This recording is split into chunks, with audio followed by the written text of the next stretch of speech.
The glass slipped from her hand and shattered against the polished floor, the sound slicing through the soft jazz and quiet conversations like a scream no one expected. Every head turned, but she didn't notice. Her eyes were locked on the man sitting across the counter, the man with the ring. The same ring, the one her mother had kept hidden in a small wooden box for years, as if it carried both a memory and a wound too deep to touch. If you believe every story hides a lesson, take a moment right now to like, comment, share, and subscribe to Kindness Stories, because sometimes the smallest moments carry the biggest truths. The restaurant had always been a place of quiet routines for her.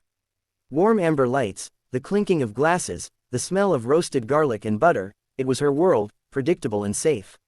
She moved between tables with practiced grace, her dark apron tied tightly around her waist, her hair pulled back in a way that kept her invisible. That's how she liked it. Invisible meant untouched, untouched meant safe. But tonight, something broke through that carefully built silence.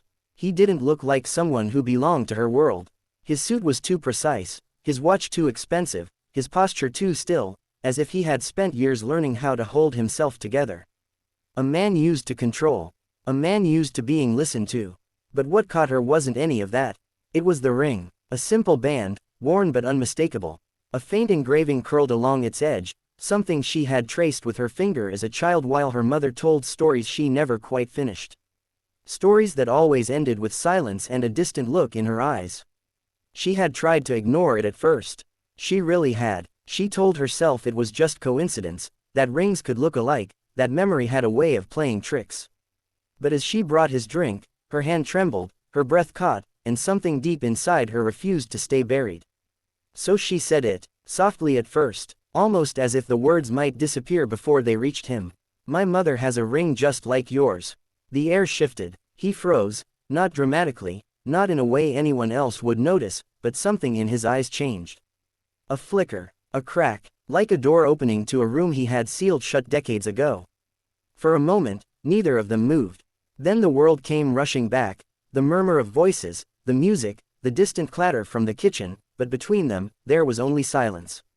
Heavy, thick, alive with something unspoken. She wished she could take it back. She wasn't supposed to cross lines like that. Customers were just faces, orders, tips. Not stories. Never stories. But it was too late now. He looked at her differently. Not as a waitress. Not as someone passing by. As if he was searching her face for something he had lost. And suddenly, she felt exposed. Her mother's face flashed in her mind. Tired eyes, soft hands, a quiet sadness that had no name.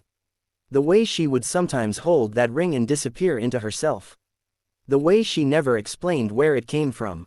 The way she would say, some things are better left in the past, but never sounded like she believed it. The man slowly stood up. The chair scraped against the floor, loud and sharp. Conversations around them paused again, but neither of them noticed. His movements were careful now, uncertain in a way that didn't match the confidence he wore when he first walked in. He asked her something, his voice low, controlled, but she barely heard the words. Because her heart was pounding too loudly, echoing in her ears like a warning. Or maybe like a memory trying to surface.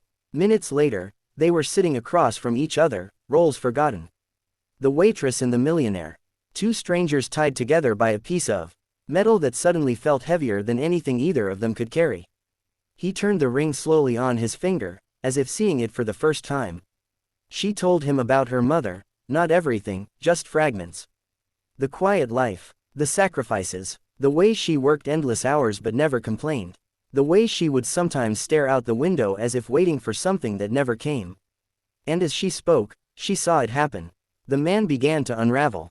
Not in words, not yet, but in the small things, the tightening of his jaw, the way his fingers curled into his palm, the way his eyes drifted somewhere far beyond the restaurant walls. Like he was being pulled back into a past he thought he had escaped. Time seemed to slow, the lights dimmed, or maybe it just felt that way, and in that suspended moment, two lives, so different, so distant, began to overlap in ways neither of them had prepared for. Before we reach what happens next, pause for a second and tell me in the comments, have you ever experienced a moment that changed everything without warning? Because what followed wasn't loud. It wasn't dramatic in the way movies often show. It was quiet, painfully quiet, the kind of quiet where truth doesn't arrive all at once, but in pieces, each one heavier than the last. A realization, a connection, a past that was never truly gone. And in that quiet, something shifted inside both of them. Not a resolution, not an answer, but something deeper. A feeling that some stories don't end, they just wait. If this story touched something inside you, don't leave silently. Like, share, and tell me what you felt, because sometimes, feeling is the only way we truly understand what matters. And somewhere, in a small wooden box, a ring still waits, holding a story that refused to stay buried.